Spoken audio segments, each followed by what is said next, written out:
The lantern light in the Prairie Fork Land office shook when Abigail Sawyer slammed the ledger book down on the table beside the one Silas Mercer had brought to read from. "That is not the original," she said, and her voice did not waver even though every face in the crowded room turned toward her at once. "The book Mr. Mercer is reading from was printed in Wichita on the 14th of October. I have the freight manifest and the telegram that confirms it. The claims, he says, are 3 months delinquent, did not exist as debts until 3 weeks ago, because the paper they are written on did not exist until 3 weeks ago." Silas Mercer's mustache twitched, but his voice stayed smooth as poured syrup. "Miss Sawyer operates the telegraph key for this township, and I am sure she is very good at her work, but she is not a banker, and she is not a lawyer, and she has no business standing in judgment of accounts she has never once examined." "I have examined them," Abigail said. "Every wire that crosses this town crosses my desk first, Mr. Mercer. I know when you ordered a second set of ledger books. I know who you ordered them from, and I know that a man does not order a duplicate ledger unless he intends to write something into it that was never there before." A murmur went through the benches. 40 families sat crowded into that low-roofed frame building that still smelled of green pine lumber, every one of them holding a debt to Mercer's bank, every one of them watching him with the particular stillness of people who have already guessed they are being cheated and have been waiting for someone brave enough to say it out loud.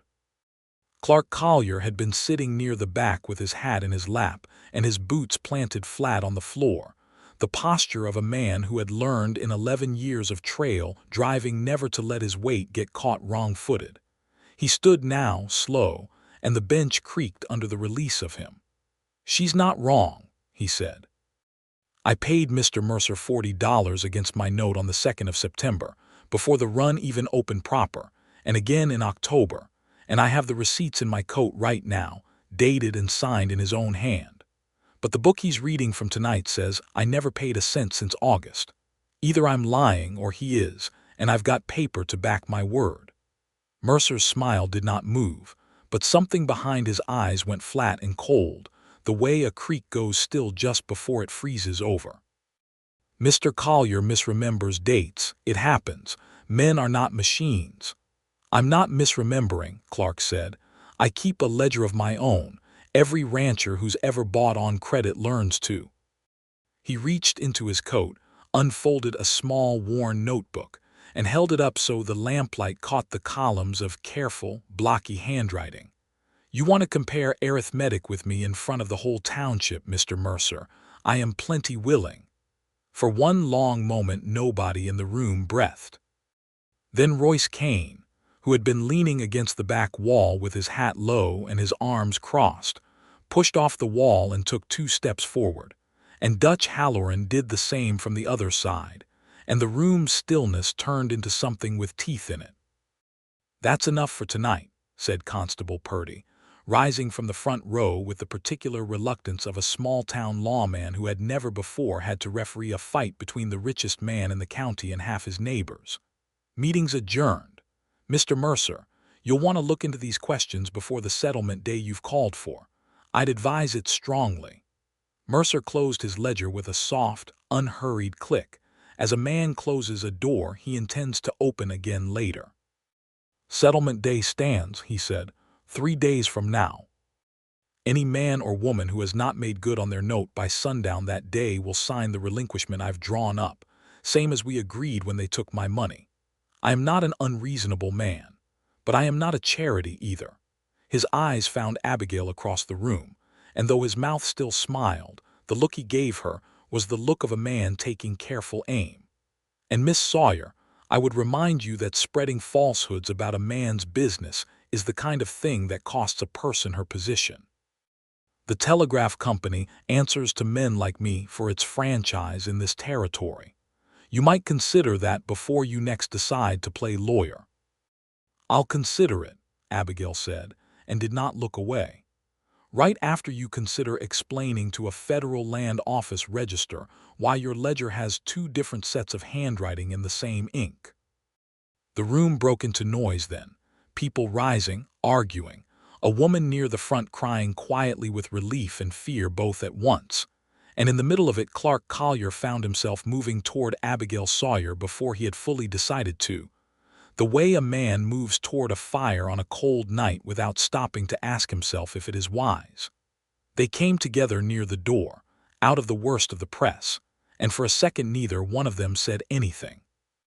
Up close she was younger than he had guessed from across the room, 26 or 7 maybe, with dark hair pulling loose from its pins and a spray of freckles across a nose that had clearly spent time out from under a bonnet, and eyes the pale gray-green of creek water in November. She looked, he thought, like a woman who had been holding her breath for 3 days and had only just now let it out. "That took some nerve," he said. "It took arithmetic," she said. "Nerve is what I'll need for the next 3 days. You really got a telegram confirming those books. I have 3. The printer in Wichita was happy enough to answer a polite wire once I told him I was inquiring on behalf of the Territorial Land Office. She said it plainly, but there was a flicker of something like pride under the plainness. "I don't say things I can't prove, Mr. Collier. I've learned better than that." "Clark," he said. "Just Clark is fine." "Abigail," she answered, and something in the shape of his name in her mouth a moment later when she added, "Clark, you should know he'll come after you now. A man that's been caught lying in front of 40 witnesses doesn't forget who called him on it. He'll come after both of us." "Let him come," Clark said, and meant it, though something cold moved through him all the same, because he had seen men like Mercer before back on the drives, men who did not fight fair because they had never once needed to. "I've got a herd and a claim riding on those books being wrong, Miss Sawyer. I aim to see this through." "Then you'd better start calling me Abigail," she said, "because I aim to see it through as well, and we may as well not be strangers about it." Outside, the cold had come down hard the way it did in that country in November, the kind of cold that arrived like a hand laid flat against the back of your neck, the moment the sun dropped below the gypsum ridges to the west. Clark's breath fogged white in the lantern light spilling from the land office windows. Somewhere a dog was barking at nothing, and somewhere else a fiddle was still going in the saloon tent that had not yet given way to a proper frame building. 3 months after the run had scattered this whole township across the prairie like seed thrown from a sack. "Let me walk you to the telegraph office," Clark said. Man like Mercer doesn't wait long once he's decided a thing needs doing. Abigail looked at him for a moment in a way that told him she was deciding something about him, weighing him the way she'd weighed those ledger books, checking his figures against her own sense of things. "I've got a derringer in my coat pocket, and I've walked this street at midnight plenty of times, Mr. Collier." "Clark." "Clark, then, I don't need walking." "I didn't say you needed it," he said. "I said I'd like to do it." "There's a difference." That got the smallest crack of a smile out of her, there, and gone so fast he might have imagined it if the lantern light hadn't caught it clear as anything. "All right," she said. "You can walk me. But if you try to tell me it isn't safe for a woman to run a telegraph key alone at night, I will remind you that I have run this line through 2 prairie fires and a blizzard that took the roof off the depot in Hennessy, and I did not need a man's arm for any of it." "Wasn't going to say that," Clark said, falling into step beside her as they started up the rutted street between the raw new buildings, most of them still smelling of sawdust, a few still just canvas over frames. "Was going to say it's a fine cold night and I like the company." She glanced sideways at him, and in the dark he could not quite read her expression, but her voice, when it came, had softened at its edges. "That's a better line, Clark Collier. I'll allow that one." They walked the rest of the way mostly in silence, past the dark shape of the new church frame with its bell not yet hung, past the general store with its windows shuttered for the night, until they reached the small clapboard depot that housed both the stage stop and the telegraph office, a single amber lamp burning in its front window like a lighthouse for a sea of grass. At the door Abigail stopped and turned to face him. "He'll try to ruin you first," she said. "Before he tries anything worse. He'll go after your herd, your credit, anything he can put his hand to.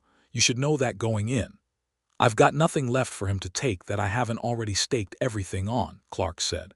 That's the trouble with a man who's already put it all down on one claim, Miss Sawyer.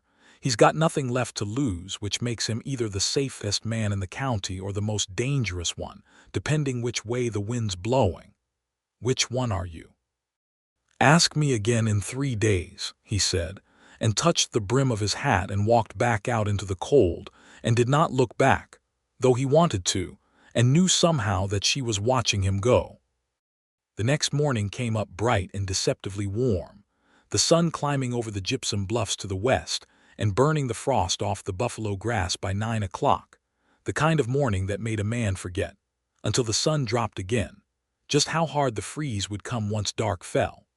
Clark rode out to the homestead of Otis Pratt, an older settler 2 sections over whose name he'd heard whispered in the crowd the night before, one of the men whose debt Mercer claimed had gone unpaid since August. He found Pratt behind his sod barn mending a harness with hands that shook slightly, not from age but from worry, and when Clark told him what he'd seen and what Abigail Sawyer had proven, the old man sat down hard on an upturned bucket, as if his legs had simply stopped agreeing to hold him. "I paid him," Pratt said. "Every month, right on the day, because my wife made me promise her I would never fall behind a debt in this life the way we fell behind one back in Missouri and lost everything to it. I have receipts, Mr. Collier. I have every one of them in a tin box under my bed." "Bring them," Clark said. "Bring every one you've got and bring them to the Telegraph office. Miss Sawyer's building a case, and the more paper we put in front of a land office register, the harder it'll be for Mercer to talk his way clear of it." By noon, he had visited 4 more homesteads, and by the time the sun leaned west, he had a growing certainty riding with him that this was not one man's grievance, but a net Mercer had cast wide over half the township, patient as a spider, waiting for the moment 3 days from now when he could pull it tight and take from a dozen families at once everything they had risked their lives in a horse race across open prairie to win. He found Abigail again at dusk, at the telegraph depot, bent over her key with a stack of yellow message flimsies at her elbow, and a look of fierce concentration on her face that made him stand in the doorway a moment just watching before he spoke. "I've got receipts from 5 more families," he said. "Pratt, the Delaneys, both Hobart brothers, and a widow named Coyle who cried so hard when I told her it might not be too late that I had to sit with her an hour before she could talk sense again." Abigail looked up, and there was something raw and tired in her face that told him she had been at this key most of the day and half the night before. "I've got confirmation from the printer that 4 separate parties, all men working for Mercer's bank under different names, ordered blank ledger stock in the last 6 weeks. That's not one book being duplicated, Clark. That's a factory of them. How do we get it in front of somebody who can stop him? There's a land office register in Alva," she said. "Government man, appointed, not beholden to Mercer's bank the way half this county is on account of him holding their notes. If we can get sworn statements and the telegram evidence in front of him before settlement day, he can issue an order freezing any relinquishment signed under those ledgers pending investigation. But Alva's a hard day and a half from here by wagon, longer if the weather turns, and settlement day is 2 days off now. Then we'd best start riding sooner than later." "There's something else," Abigail said, and her voice dropped, the careful, precise voice of a woman about to say a thing she had turned over many times before deciding to say it out loud. "There's trouble brewing north of here too, and I need your help with it, because it's the kind of trouble that could burn this whole scheme wide open before we're ready, or burn a lot worse than that if nobody stops it." She told him then about the rumors moving through the settler camps at the northern edge of the township, rumors that Cherokee riders from the allotments near Sand Creek had been running off settlers' stock in the night, rumors that had started, she was near certain, from one of Mercer's men talking loose in the saloon tent, the same week Mercer needed every eye in the township pointed anywhere but at his ledgers. "I grew up near Tahlequah," she said. "My mother was Cherokee. My father ran a telegraph key for the Union Army during the war and stayed on after, married her, taught her the code, and she taught me the language before she taught me my letters in English. I know Elder Corntassel and his people. I know those cattle wandering off are strays looking for creek water same as always, not raiders. But there's a patrol of settlers riding out tomorrow with rifles and bad information. And if somebody doesn't get there first and get the truth said plain in both languages, somebody is going to get shot who did nothing but ride out looking for a lost calf. Then we ride out first, Clark said, without hesitation, and something in the easy certainty of it seemed to loosen a knot behind Abigail's eyes that he had not, until that moment, fully realized was there. They rode north before first light, the cold sharp enough that their horses' breath came in twin plumes, and the frost lay thick and silver on the grass, though the promise of another deceptively warm afternoon already showed at the horizon's edge in a band of pale gold. Abigail rode a rangy bay mare with the easy competence of a woman who had spent a childhood on horseback long before she had ever spent an hour at a telegraph key, and Clark found himself watching the line of her back in the saddle more than he watched the trail, until he made himself stop, mostly. They reached the settler patrol just as it was crossing a shallow wash a mile short of the Cherokee allotment boundary. 6 men on tired horses, rifles slung, faces set with the particular grim excitement of men riding toward trouble they have half invented and now half believe. At their head rode a broad man named Garrity who had lost 2 calves to bad luck and bad fences, and had decided, with some encouragement from a stranger in the saloon tent, that Indians were easier to blame than his own poor rail work. "Garrity," Clark called, reining up in their path, "you'd best turn around before you do something you can't undo. Get out of the way, Collier. Those savages have been running our stock for a week. Those calves wandered to water same as any calf does," Clark said. "There's 50 miles of unfenced grass between here and Sand Creek, and you built your fence with green cottonwood that's already warped. That's not raiding, that's bad carpentry." Garrity's face went dark, and behind him 2 of the younger men shifted their rifles in a way that made the morning suddenly feel a great deal colder than the frost alone accounted for. It was Abigail who moved her horse forward then, past Clark, into the gap between the 2 parties, and lifted her voice not in anger but in the clear, carrying tone of a woman used to being heard over 100 miles of wire. "There are riders coming from the allotment right now," she said, pointing to where 3 horsemen had indeed appeared on the ridge ahead, riding at an easy trot, unhurried, unarmed, but for the ordinary knives any man carries. "That is Elder Corntassel's grandson and 2 of his cousins, and they are riding out because they saw your dust and wanted to know what 6 armed men were doing near the boundary line before anyone got hurt over a mistake. If you fire on them, Garrity, you will start something that will not stop at your fence line, and it will be your name in the newspaper as the man who started it, not theirs. How do you even know that's who it is?" "Because I can see it's Corntassel's grandson from here by the paint on his horse, and because I have translated for that family for 4 years, and because I am telling you the truth and you are about to make a very bad decision on the strength of a lie somebody told you in a saloon tent to keep you looking the wrong direction." She let that sit a moment, then added, more gently, "Let me ride ahead and talk to them, Garrity, in their language and in yours. If I am wrong about what's happening, you will know it inside 5 minutes and you can do whatever you think is right. But give me those 5 minutes first." There was a long, taut silence, broken only by the creak of saddle leather and the far-off approach of the 3 riders, closer now, closer still, until Garrity, with the air of a man setting down a weight he had not much wanted to carry in the first place, lowered the muzzle of his rifle toward the ground. "5 minutes," he said. Abigail rode forward alone, and Clark watched her go with his heart high in his throat, one hand resting near his own rifle though he did not draw it, trusting her, he realized with some surprise, more completely than he had trusted anyone in a very long time. She met the 3 riders halfway, and there followed a conversation Clark could not understand a word of, low and quick and full of gestures toward the fence line and the wash and the northern hills. And after some minutes of it, the young Cherokee man at the front of the group laughed. Actually laughed. A short, bright sound that carried clear across the grass and clasped Abigail's offered hand. She rode back to the settlers with her chin high.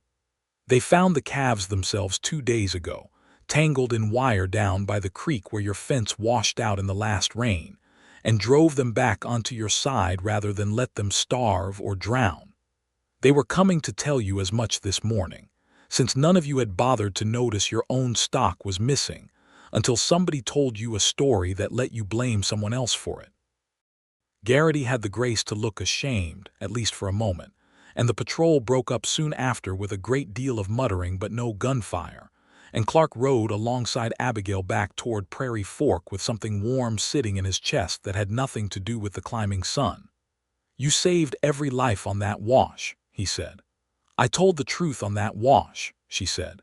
"Same thing most days if somebody's willing to listen." But she was smiling now, a real smile, and it changed her whole face, softened the wariness that lived habitually in the set of her mouth, and Clark thought, not for the first time that day, that he had never in his life met a woman who frightened and delighted him in such exactly equal measure.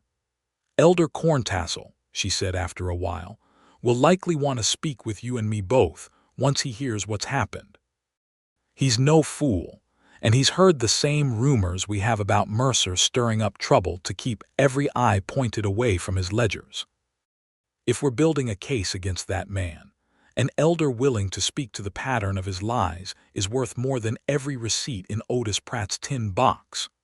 They rode on to Elder Corntassel's cabin, a low, sturdy building of hewn logs set near a stand of cottonwoods with a good spring nearby, and the old man received them with the unhurried courtesy of someone who had long ago stopped being surprised by the troubles white settlement brought with it. Abigail spoke to him first in Cherokee, a long, low exchange during which the elder's dark eyes moved often to Clark with a considering, careful attention, and then, apparently satisfied, he switched to slow, careful English for Clark's benefit, though Abigail continued to translate the finer points. "The man Mercer's rider came here 2 weeks past," the elder said. "Told my grandson there was talk in town of driving cattle onto our land to start a fight, so the soldiers would come and take the rest of what's left to us. I did not believe him. But I did not know why a man would tell such a lie until Abigail explained to me last night what he stands to gain by keeping settlers and my people looking at each other instead of at his ledgers." "Will you speak to it?" Abigail asked. "If it comes to a hearing, if Mercer's fraud goes before a land office register or a judge, your word on the pattern of his lying would carry weight no receipt can carry." The old man considered this a long moment, his gaze moving out toward the cottonwoods, the spring, the low winter light. "I have watched men like this one take land by paper the way other men take it by rifle," he said. "The paper is quieter, but it is not gentler. I will speak if speaking helps stop him before he does to your people what has already been done to mine." He looked at Clark then, direct and unhesitating. "You are the rancher who stood up in that meeting." "I am." "Good," the elder said. "A man who will stand against his own kind for the sake of what is true is a man worth riding beside. I hope you remember that when the harder part of this comes." Clark did not fully understand in that moment how soon and how literally that would prove true, but something in the old man's voice settled into him like a stone dropped into still water, and he carried the weight of it, not unpleasantly, all the long ride back to Prairie Fork. By the time they reached town again, the sun was already dropping fast behind the western bluffs, and the warmth of the day was bleeding out of the air with the particular swiftness November always brought to that country. Warm enough at noon for a man to work in his shirt sleeves, cold enough by full dark to freeze standing water solid before midnight. Abigail excused herself to the depot to send word to Alva, to try to raise the land office register on the wire and warn him what was coming, and Clark rode on to his own claim to see to his stock before the freeze set in, and neither of them knew yet, as they parted ways at the edge of town, how little time remained before Mercer's next move would fall.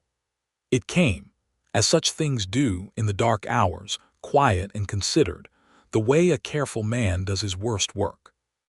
Abigail was alone at the telegraph key past midnight, the stove in the depot's corner ticking as it cooled, when the line began to chatter with a message not addressed to her at all, but passing through her relay on its way to the Deputy United States Marshal's office in Woodward. A message purporting to come from the sheriff of that town, urgent, requesting the marshal ride at once to assist with a jailbreak in progress. She copied it out of habit, the way any operator copies traffic passing her key, and something in the cadence of it, the phrasing too smooth, too certain, made her frown even before she noticed that the signing operator's call was one she did not recognize from Woodward at all, but one that matched, near as she could recall from memory, a small relay station Mercer's bank kept a private line to for its own business. She sat very still for a moment, the pieces sliding together in her mind with the terrible clean click of a lock finally turning.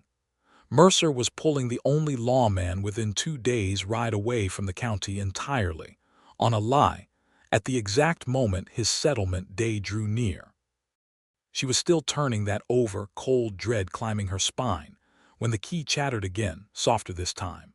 A private line signal she recognized as Mercer's own bank wire, not meant for general relay at all but bleeding faintly onto the shared circuit the way such lines sometimes did in cold weather when the insulation on old wire grew brittle and let a whisper of current cross where it should not. She should not have listened. She listened anyway, pencil already moving. Package rides north at first light.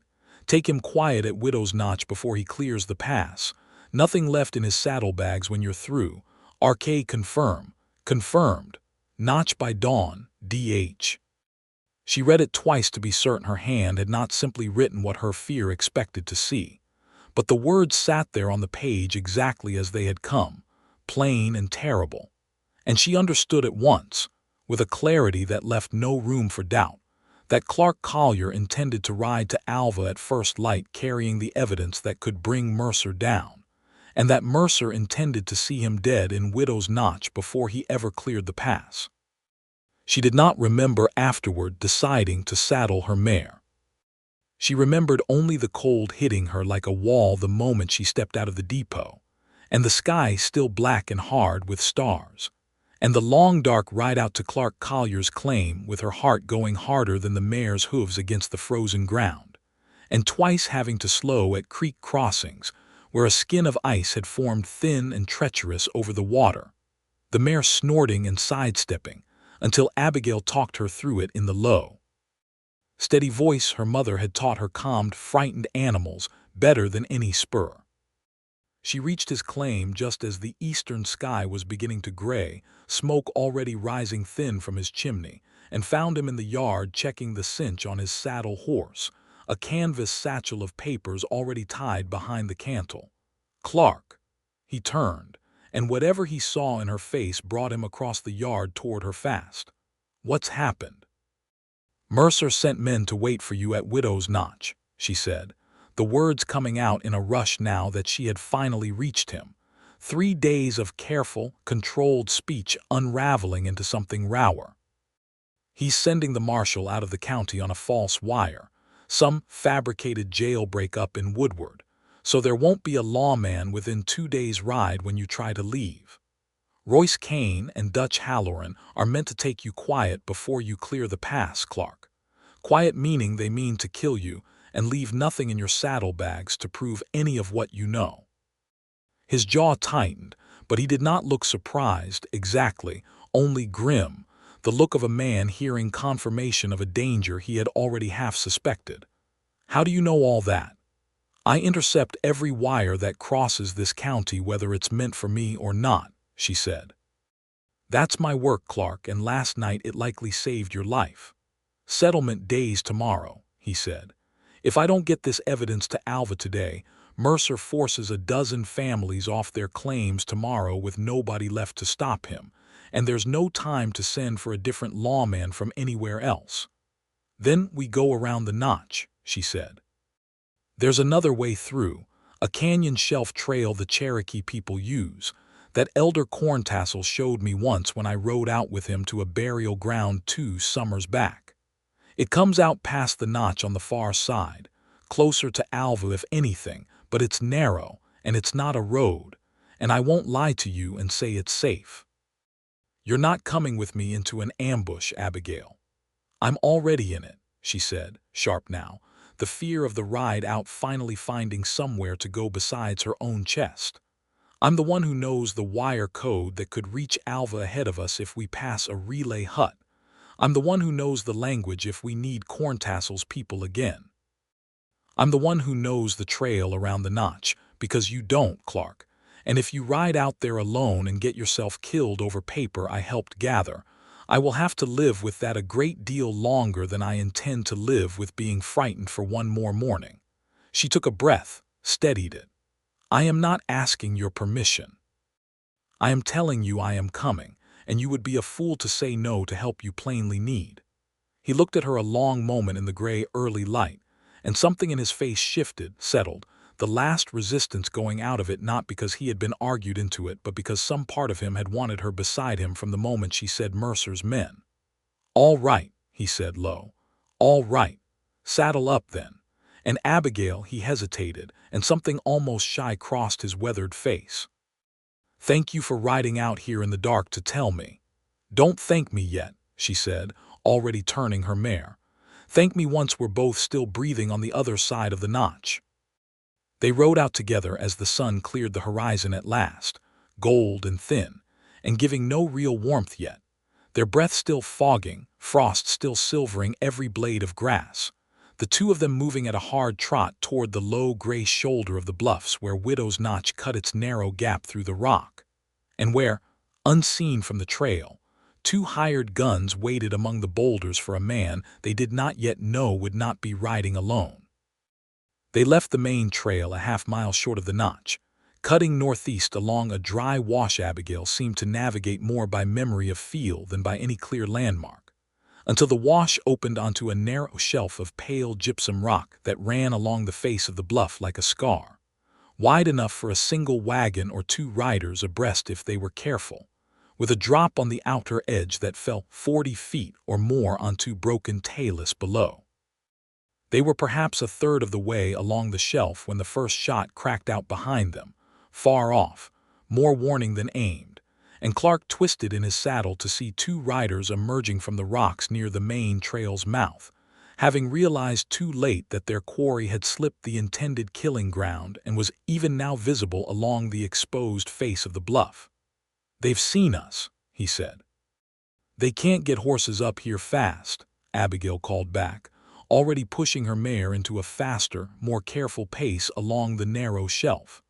This trail was cut for foot traffic and pack animals, not for men in a hurry. But there's a wagon track that meets this shelf about a mile on, where the old freight road cuts through before it drops to the flat. If they know the country at all, they'll try to cut us off there instead of chasing us straight up the rock. She was right. By the time they reached the place where the shelf widened briefly, and a rutted, half-abandoned freight track joined it from below, a heavy old supply wagon sat abandoned at the junction.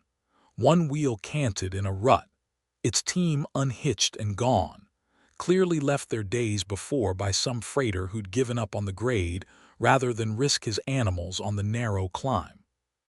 And coming up that same freight track at a hard gallop, cutting the angle Abigail had guessed they might, came Royce Kane and Dutch Halloran, having circled wide and low while Clark and Abigail wound along the high shelf above them. We can't outrun them on this grade with tired horses, Clark said, watching the 2 riders close the distance below.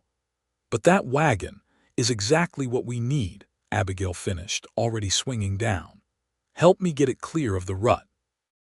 If we can get it moving and turned across the narrowest part of the shelf ahead of where they'll have to come up to reach us, it'll block the whole path.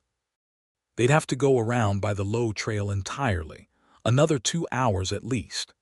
It took every ounce of strength both of them had to heave the abandoned wagon free of its rut, Clark's shoulder set hard against the wheel, Abigail hauling on the tongue with her boots braced against loose gypsum scree, the shouts of the approaching riders growing louder below them, close enough now that a second shot rang out and splintered rock not 10 feet from where Clark stood. "Get down," he shouted, and she dropped flat behind the wagon bed as another shot cracked past, and Clark, breathing hard, drew his own rifle and put 2 rounds low and deliberate into the freight track below them, not at the riders themselves, but at the loose scree bank above the trail, sending a small slide of rock and gravel skittering down across the path just as Royce Kane's horse reached it, the animal shying hard sideways, nearly unseating him, buying precious seconds. "Now," Abigail gasped, and together they got the wagon rolling the last few feet, its iron-shod wheels grinding on the stone, and turned it broadside across the narrowest pinch point of the shelf trail just as the 2 gunmen, cursing, finally scrambled their spooked horses up onto the high path behind them. There was no room now to pass the wagon on either side, rock wall close on the inner edge, that long deadly drop close on the outer, and Royce Kane, seeing it, reined up hard and fired twice more in frustration, the shots ringing off stone well wide of their mark, before Dutch Halloran shouted something about doubling back for the low trail and losing an hour they couldn't afford to lose. Clark and Abigail did not wait to see what the 2 men decided. They were already moving again, on foot now, leading their blown horses the last narrow stretch of shelf, where the trail dropped at last into a hidden fold of canyon, gypsum walls rising pale and strange around them. And only when they had put a mile of twisting canyon floor between themselves and the blocked shelf did Clark finally let himself stop, chest heaving, and look at Abigail with something like wonder. "You just outthought 2 hired killers with an abandoned freight wagon," he said. "I grew up watching my father solve every problem on this frontier with wire and patience instead of a gun," she said, breathless herself, color high in her cold-stung cheeks, hair come fully loose from its pins now and wild about her face. "Seemed to work well enough for him, figured it was worth trying. It worked a sight better than well enough." He reached out, almost without thinking, and brushed a strand of dark hair back from her face where it had caught against her lips. And for a moment neither of them moved, the canyon very quiet around them, only the horses breathing and the distant call of a hawk somewhere above the gypsum rim. "Abigail Sawyer," he said softly, "I don't know when exactly it happened, but somewhere between that ledger book and this canyon, I believe I have gone and fallen for you." She looked up at him, startled, something vulnerable and unguarded crossing her face before the old wariness tried unsuccessfully to reassert itself. "That is a very poorly timed confession, Clark Collier, with 2 armed men likely still hunting this canyon for us." "Didn't say it was well timed," he said. "Said it was true." "Figured you, of all people, would rather have the truth, badly timed, than a comfortable lie." Something in that landed, and she laughed, a short surprised sound, and shook her head, though she did not step back from him. "You are not wrong about that." She let out a breath. "I have been telling myself for 3 days that I only rode out here because it was the sensible thing to do, warning you, riding with you, and every one of those reasons was true, Clark, every single one. But none of them is the whole of it, and I think you know that as well as I do." "I think I do," he said. And there, in the pale cold light of a hidden canyon with the sound of pursuit not yet fully silenced behind them, he kissed her, careful at first and then not so careful, and she rose into it with both hands fisted in the front of his coat as if she meant to make certain he could not get away from her even if some part of him had wanted to, which he did not even a little. They did not linger long. For practical reasons neither of them needed spoken aloud. But when they finally remounted and rode on, something had shifted between them, some final wall come down, and the miles that remained between them and Alva felt, if not shorter, then at least less lonely for the covering. It was near the canyon's western mouth, where it opened onto a broad flat of winter-brown grass, that they came upon the relay hut, a small stone and timber shelter maintained by the Telegraph Company for exactly this stretch of open country, and Abigail swung down almost before her mare had fully stopped, already fumbling the door open, already reaching for the small portable key kept there for line repairs. "If I can raise Alva direct," she said, tapping the line to test it, relief flooding her face as the circuit answered live under her fingers. "I can warn the register there's evidence coming and ask him to hold any action until we arrive. And I can wire ahead to see if the marshal's really been sent to Woodward, or if that was only meant to frighten us into thinking we had less time than we do." Her fingers flew over the key, the familiar rhythm of dots and dashes filling the small stone hut, and Clark stood in the doorway watching her work with a kind of quiet awe until her frown, when the answer began clicking back, told him the news was not good. "The marshal did ride to Woodward," she said slowly, translating as it came. "Left yesterday afternoon on that false report, won't be back before tomorrow evening at the earliest. And there's worse. Mercer moved settlement day up. It's not tomorrow anymore, Clark. He's calling every family in this evening at dusk tonight, while he still believes his men have already dealt with us on the road.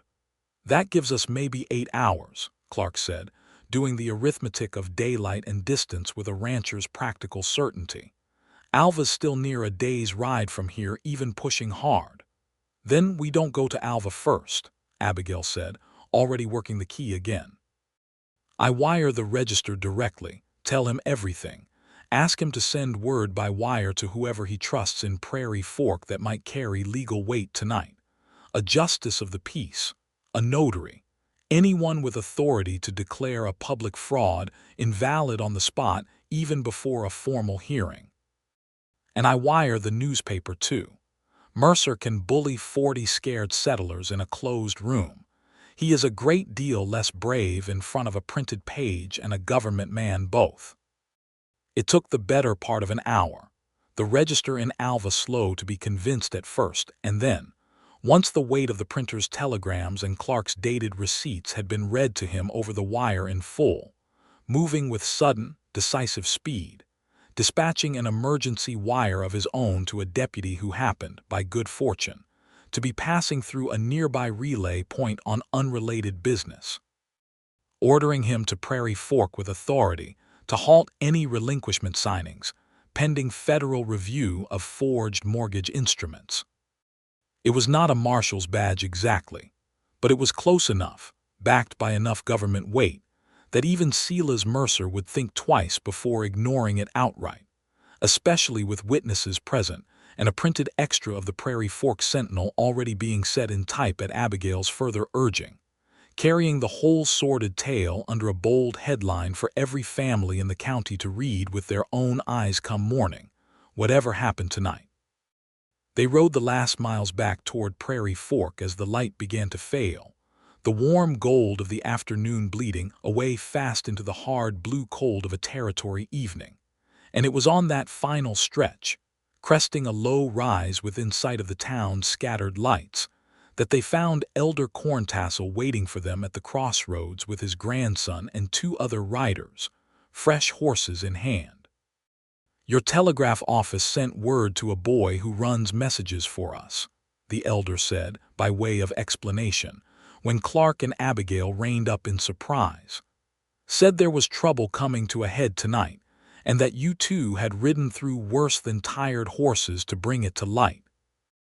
I thought perhaps you could use fresh mounts, and I thought perhaps I should be there myself to speak on the pattern of that man's lying since I told you I would." "You didn't have to ride out here yourself," Abigail said, swinging gratefully down onto the fresh horse offered her. "It's cold, and it's a fool's errand if it goes wrong. You rode into a canyon with men shooting at you to save a man you had known 3 days, the elder said, not unkindly.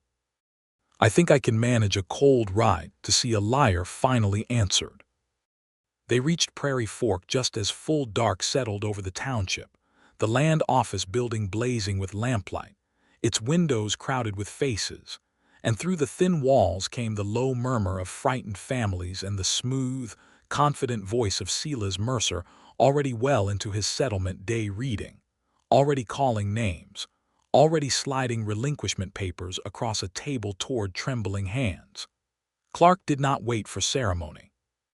He came through the door with Abigail at his shoulder and Elder Corntassel and his riders close behind, and the room turned as one body to look at them, and Otis Pratt, halfway to signing his name away on a paper that would have cost him everything, set down his pen with a hand that had stopped shaking for the first time in days. "Evening, Mr. Mercer," Clark said. "You look surprised to see us." Mercer's composure cracked for just a moment, a flicker of real fear crossing his face before the smooth mask reasserted itself. "Mr. Collier, I understood you'd left the county on business." "Your men understood that too," Clark said. "They were waiting on me at Widow's Notch this morning to make certain I never came back to trouble you again. Only trouble is, Miss Sawyer here reads a telegraph line the way most men read a newspaper, and she read yours plain as anything last night, and warned me before your men ever got the chance."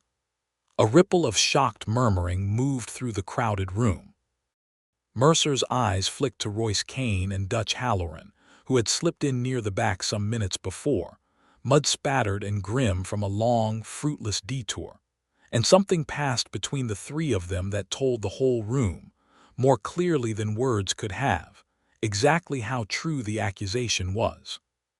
"This is slander," Mercer said, though his voice had lost some of its former smoothness. "I have no knowledge of any ambush, any.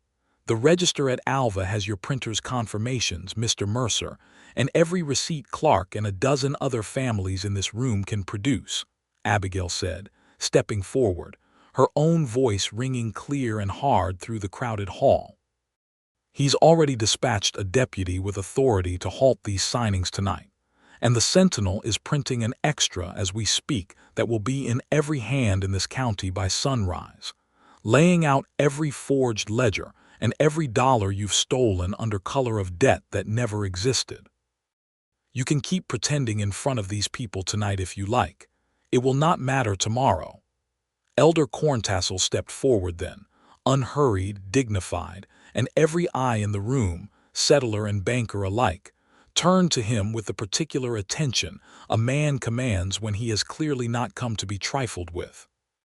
"Your rider came to my people 2 weeks past with a lie meant to set us at war with our neighbors, so that no one would look too closely at your books while blood was being spilled to distract them. I have come tonight to say plainly, in front of all these families, that the lie was yours, and the cattle never wandered onto our land at all, and no one from my community has ever raised a hand against a single settler in this township. I would ask that this be remembered the next time fear tries to speak louder than truth in this country." The silence that followed was total, and into it, at the back of the room, the door banged open, and a travel-worn man in a deputy's badge strode in, hat still dusted with the ride, a folded government order already in his hand. "Silas Mercer," he said without preamble, "I've got an emergency order here from the Land Office Register at Alva halting any relinquishment signed on the strength of your bank's ledgers, pending federal review for fraud. And I've got enough sworn testimony writing with these two," he nodded toward Clark and Abigail, "and enough evidence already wired ahead of me, to place you under arrest myself for attempted fraud against this township, and I'll wager attempted murder besides. Once I've had a proper talk with the 2 men lurking by your back wall." Dutch Halloran did not wait to find out what that proper talk would involve. He was through the side door and gone into the dark within the space of a single indrawn breath, and though he would be caught 2 days later trying to sell a stolen horse in Alva itself, that was a smaller matter, resolved quietly, and troubled no one further. Royce Kane, cornered, threw down the rifle he had half raised and put his hands up with the sullen resignation of a man who has finally run out of angles to work. Silas Mercer, for his part, did not run. He simply stood very still at his table, the ledger book he had built his lies upon still open before him, and for the first time since Abigail had first accused him 3 nights before, he looked like exactly what he was. A small, frightened man who had mistaken other people's desperation for his own permanent advantage, and had never once counted on a telegraph operator with a talent for arithmetic, and a rancher too stubborn to be frightened off his own claim. "You've ruined me," he said, to no one in particular, as the deputy came forward with irons. "You ruined yourself," Otis Pratt said quietly from his seat, the relinquishment paper he had nearly signed now crumpled in his fist. "We only helped you finish the job." The room erupted then into something that was not quite celebration, too raw and too recent for that, but was at least the sound of people finally allowed to breathe, families embracing, Otis Pratt weeping openly now, unashamed, the widow Coyle gripping Abigail's hand so hard it left marks, thanking her in a voice thick with tears for a rescue that had come, in the end, with less than an hour to spare. Clark found Abigail again near the door some while later, once the worst of the commotion had settled into the ordinary business of a deputy taking statements and families slowly filtering out into the cold night, dazed with relief, and he took her hand without asking, and she let him, and they stood there together a moment simply breathing in the aftermath of a day that had asked more of both of them than either had quite expected to give. "You saved this whole township," he said. "We saved it," she corrected. "I couldn't have gotten a wire 10 feet past Mercer's own line without you standing up in that meeting 3 nights ago and giving 40 frightened people the courage to believe the truth might actually matter. You did that before you ever knew my name, Clark." "Guess we make a fair team then," he said. "I guess we do," she said, and there was something so warm and so unguarded in the way she said it that he could not help himself, and kissed her again, right there in the doorway of the land office with half the county still milling about behind them, and this time neither of them cared one bit who saw. The days that followed passed in the particular blur of a community setting itself right again after a long fright, deputies' statements taken, the Alva Register's formal ruling arriving by wire within the week nullifying every relinquishment obtained under Mercer's forged ledgers, and Mercer himself carried off under federal charge to await trial in a manner that satisfied every family. He had wronged far more than any quick frontier justice could have. The Sentinel's extra edition, as promised, ran in every household in the county, and Elder Corntassel's words about the false rumors he had endured were printed alongside it, plain and unflinching, an acknowledgment in cold newsprint of a wrong too often left unspoken in that country. And if it did not undo years of suspicion and slight in a single week, it did at least plant something better than had been there before. A beginning Abigail, more than anyone, understood the fragile, necessary value of Clark's own claim, cleared now of every false debt, sat waiting for him under the first real hard frost of the season, his small herd grown fat and unbothered through the whole ordeal, and he found himself, in the quiet days after, riding out to that flat stretch of grass along the creek more often than strictly necessary, not because the work demanded it but because it gave him time to think, and increasingly what he thought about, riding alone under that wide winter sky, was a telegraph operator with gray-green eyes and a talent for arithmetic that had likely saved his life twice over in the space of a single day. He found her on a bright, cold afternoon 2 weeks later, sitting on the depot steps in a borrowed coat too large for her, watching the last of the season's geese cut south overhead in a long, ragged line, and he sat down beside her without asking, the way he had gotten into the habit of doing. "Company wired me a notice this morning," she said, before he could speak. "There's a new relay office opening at Enid, on the rail line, bigger station, better pay, more traffic than this little depot will see in 5 years. They want an operator who can also handle the increasing wire business from the land offices, given all this territory's about to see once statehood talk really gets moving. They offered it to me." Clark's chest went tight, unexpected and sharp. "That's a fine opportunity." "It is," she agreed and looked at him sideways, something careful and testing in her expression. "I told them I'd need a few days to decide. Not because I don't want it, Clark. I've wanted work like that my whole life, work that matters, that reaches further than one small township. But I find I've gotten rather attached to a particular stubborn rancher these last 2 weeks, and I'm not in the habit of leaving things I care about behind without at least discussing it first. "You're not leaving me behind," Clark said, before he had entirely thought the words through, though he did not regret them once they were out.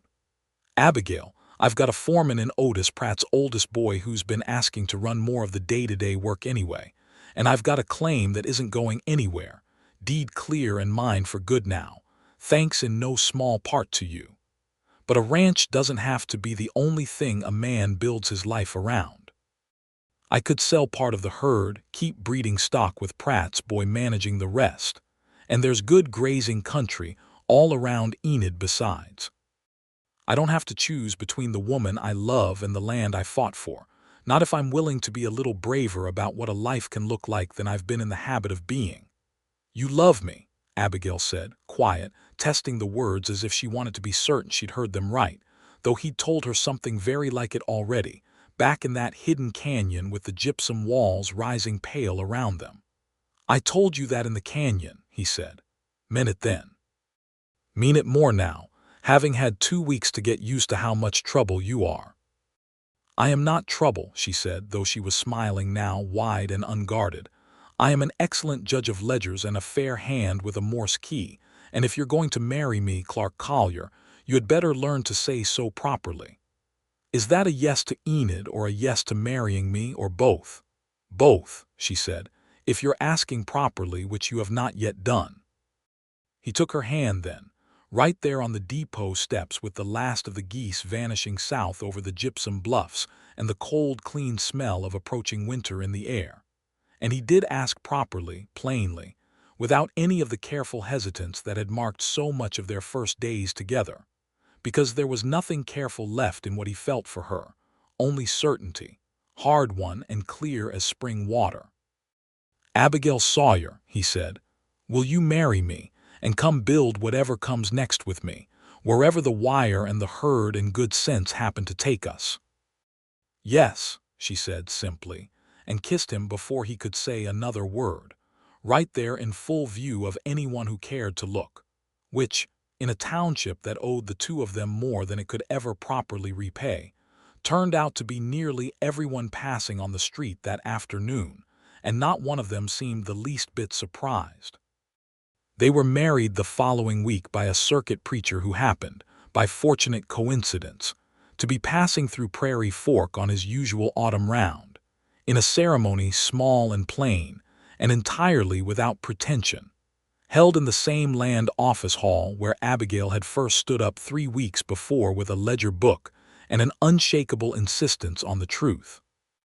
Otis Pratt gave the bride away, since her own father had passed some years before, and she had no other family in the territory to stand for her. An elder Corntassel came with his grandson and several others of his community to bear witness, standing near the back with a quiet dignity that Clark noticed more than one settler in the room studied thoughtfully, as though reconsidering old assumptions in light of everything the past weeks had shown them.